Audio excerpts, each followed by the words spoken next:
কৃষ্ণের প্রিয় এই 5 রাশির জাতকরা সফল হয়, জীবনে বিপদ আসে না।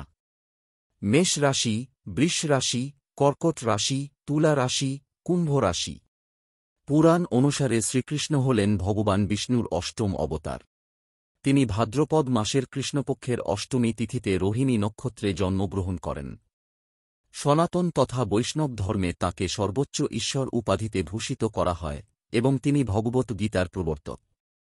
ভাগবত পুরাণে কৃষ্ণকে প্রায়শই বংশীবাদনরত এক কিশোরের রূপে বর্ণনা করা হয়েছে।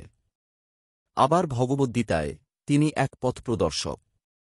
সমগ্র মহাভারত কাব্যে তিনি একজন কূটনীতিজ্ঞ হিসাবে পাণ্ডব পক্ষে মুখ্য ভূমিকা পালন করেছেন, কুরুক্ষেত্রের যুদ্ধে অর্জুনের রথের সারথিরূপে অবতীর্ণ হয়েছেন। জ্যোতিষশাস্ত্র অনুসারে 4 রাশির জাতকদের জীবনে শ্রীকৃষ্ণের বিশেষ কৃপা রয়েছে। এই রাশির জাতক জাতিকারা সবসময় শ্রীকৃষ্ণের আশীর্বাদ পান।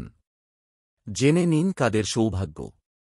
বৃষ জ্যোতিষশাস্ত্রের বিশ্বাস অনুসারে মেষ বৃষ রাশি ভগবান শ্রীকৃষ্ণের প্রিয়। এই রাশির জাতকদের উপর ভগবান শ্রীকৃষ্ণের বিশেষ কৃপা রয়েছে। শ্রীকৃষ্ণের আশীর্বাদে এরা তাদের কাজে সাফল্য ও সৌভাগ্য লাভ করে। তাই বৃষ রাশির জাতক জাতিকাদের ভগবান শ্রীকৃষ্ণের পুজো করা উচিত। সিংহ ভগবান শ্রীকৃষ্ণের বিশেষ করুণার কারণে এই রাশির অধীনস্থ ব্যক্তিরা অত্যন্ত ধন্য হন। এই রাশির মানুষরাও খুব পরিশ্রমী প্রকৃতির হয়। ভগবান শ্রীকৃষ্ণের কৃপায় এই জাতকরা অবশ্যই তাদের কঠোর পরিশ্রমের ফল পায়। সিংহ রাশির জাতক জাতিকাদের উচিত ভগবান শ্রীকৃষ্ণের ধ্যান করা। কুম্ভ কর্কট কর্কট রাশির প্রতি ভগবান শ্রীকৃষ্ণ সদয় থাকেন। এই ব্যক্তিরা প্রতিটি কাজে সাফল্য পান। ধর্মীয় বিশ্বাস অনুসারে এই রাশির জাতকরা মৃত্যুর পরে মোক্ষ লাভের জন্য ভগবান শ্রীকৃষ্ণের আশীর্বাদ প্রাপ্ত হন। কর্কট রাশির জাতক জাতিকাদের নিয়মিত ভগবান শ্রীকৃষ্ণ ও রাধা রানীর পুজো করা উচিত। তুলা জ্যোতিষ অনুসারে তুলা রাশির জাতক জাতিকাদের উপর শ্রীকৃষ্ণের বিশেষ কৃপা রয়েছে। তারা জীবনে সব ধরনের সুখ পায়। ভগবান শ্রীকৃষ্ণের কৃপায় তুলা রাশির জাতকরা সম্মান পান। তুলা রাশির সর্বদা ভগবান শ্রীকৃষ্ণের মহিমা জপ করতে হবে।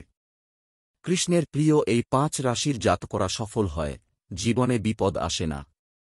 মেষ রাশি, বৃষ রাশি, কর্কট রাশি, তুলা রাশি, কুম্ভ রাশি।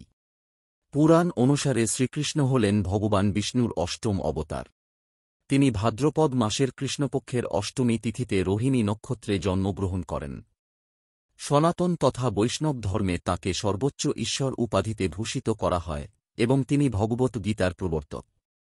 ভাগবত পুরাণে কৃষ্ণকে প্রায়শই বংশীবাদনরত এক কিশোরের রূপে বর্ণনা করা হয়েছে। আবার ভগবদ্গীতায় তিনি এক পথপ্রদর্শক। সমগ্র মহাভারত কাব্যে তিনি একজন কূটনীতিজ্ঞ হিসাবে পাণ্ডব পক্ষে মুখ্য ভূমিকা পালন করেছেন, কুরুক্ষেত্রের যুদ্ধে অর্জুনের রথে